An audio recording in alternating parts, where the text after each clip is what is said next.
Stressful ang work, may mga deadline, meeting, at iba't iba pang isyu na nagpapahirap sa trabaho. Pero may isang secret para gawing maayos at madali ang magulong trabaho.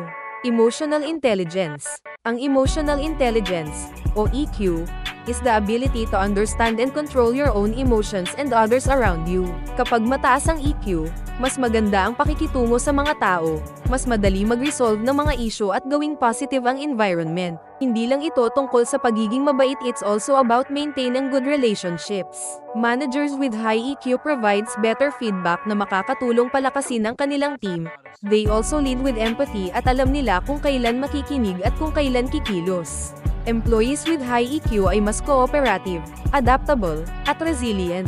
Sila ang nagdadala ng positivity sa workplace. Most of all sila ang mga team players. Kaya, kung gusto mong i-boost ang iyong career, develop your emotional intelligence.